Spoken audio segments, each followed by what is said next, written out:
ನೋಡಿದ್ರೆ hair style ಯಾವಾಗಲೂ ಅಷ್ಟೇ ಈ ಬಿ ಜೆ ಪಿಯವರಿಗೆ ಈಗ ನಮ್ಮ ಡಿ ಕೆ ಶಿವಕುಮಾರ್ ಅವ್ರ ದಾಡಿ ಬಗ್ಗೆ ಮಾತಾಡಿ 130ರಿಂದ 67ಕ್ಕೆ ಬಂದರು ಬಿ ಜೆ ಪಿಯವರು. ಈಗ ನನ್ನ ಹೇರ್ ಕಟ್ ಬಗ್ಗೆ ಮಾತಾಡಿದ್ದಾರೆ, 26ರಿಂದ 6ಕ್ಕೆ ಬರ್ತಾರೆ ಬಿ ಜೆ ಪಿಯವರು. MP ಚುನಾವಣೆಯಲ್ಲಿ ಬರೆದಿಟ್ಕೊಳ್ಳಿ. ಇದೆಲ್ಲ ಬಿಡಬೇಕಿದ್ದನ್ನು. ಈ ವ್ಯಕ್ತಿಗತವಾದ ಹಾಸನ ಬಗ್ಗೆ ಎಷ್ಟು ರಾಡಿಯಾಗಿದೆ.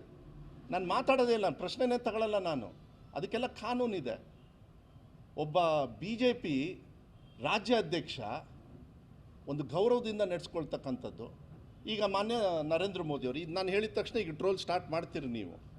ಕೋವಿಡ್ ಟೈಮಲ್ಲಿ ಪಾಪ ಅವರು ಉದ್ದಕ್ಕೆ ದಾಡಿ ಬಿಟ್ಟಿದ್ದರು, ನಾನು ಬಿಟ್ಟಿದ್ದೆ. ಮರಿತಿಬ್ಬೇಗೌಡರು ಏನು ಮಾಡಿದ್ರು ಗೊತ್ತಿಲ್ಲ ನಂಗೆ ಆವಾಗ. ಆದರೆ ಅದನ್ನು ಹೋಗಿ ನೀವು ಶಿಕ್ಷಣ ಸಚಿವರು ಇದನ್ನು ಹೋಲಿಸ್ತಕ್ಕಂಥದ್ದು. Can you answer me? Abdul Kalam ಅವ್ರ ಬಗ್ಗೆ ಇದೇ ರಾಜ್ಯಾಧ್ಯಕ್ಷ ಏನಾದ್ರು ಮಾತಾಡೋಕ್ಕಾಗುತ್ತಾ? ಅವರು ಕೂಡ ಬಾಚ್ಕೊಳ್ತಾ ಇದ್ರು, ಗೊತ್ತಿಲ್ಲ ನನಗೆ. ಈಗ ಒಂದು ನಿಮಿಷ ಈ ತಲೆ ಬಾಚ್ಕೊಳ್ಳೋ ಒಂದು ನಿಮಿಷ ತಲೆ ಬಾಚ್ಕೊಳ್ಳೋದು ಅದು ಭಾಳ ಸಮಸ್ಯೆನ ಇವತ್ತು. ಆಯಿತು, ಬಂದು ಮಾಡೋಕ್ಕೆ ಹೇಳ್ರಿ, ನಾನು ಟೈಮ್ ಕೊಡ್ತೀನಿ, ಅವಾಗ ಅವ್ರ ಕೈಲೇ ಮಾಡಿಸ್ತೀನಿ ನಾನು. ಆದರೆ ಕ್ವಾಲಿಫೈ ಹೆಂಗಿದೆ ಅಂತೇಳಿ ನಾನು ಚೆಕ್ ಮಾಡಬೇಕಾ?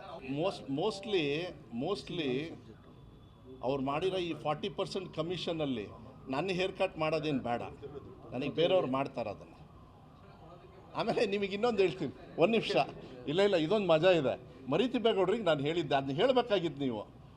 ನನಗೆ ಈ ಹೇರ್ ಕಟ್ದು ಮಾತಾಡಿದ್ರಿ. ಮಕ್ಕಳು ಏನಂತ ಮೆಸೇಜ್ ಕಳಿಸ್ತಾರೆ ಗೊತ್ತಾ? ಶಿಕ್ಷಣ ಸಚಿವರು ನೀವು ಮಾತ್ರ ಒಳ್ಳೆ ಹೇರ್ ಸ್ಟೈಲ್ ಇಟ್ಕೊಂಡಿದ್ರಿ, ನಮಗೆ ಯಾಕೆ ಹೇರ್ ಸ್ಟೈಲ್ ಬಿಡಲ್ಲ ಅಂತ. ನಾನು ಏನು ಮಾಡಬೇಕು?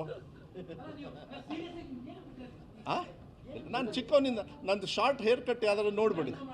ಇಲ್ಲ ಸಿನಿಮಾ ನಾನು ಮಾಡ್ತಾ ಇರಲಿಲ್ಲ. ಇಲ್ಲ ನಾನು ಯಾವಾಗಲೂ ಅಷ್ಟೇ ಐ ಬೀನ್ ಅ ಪ್ರೊಡ್ಯೂಸರ್. ನಂದು ಇದೇ style. This is not an issue. It's not an issue for you. ನಾವು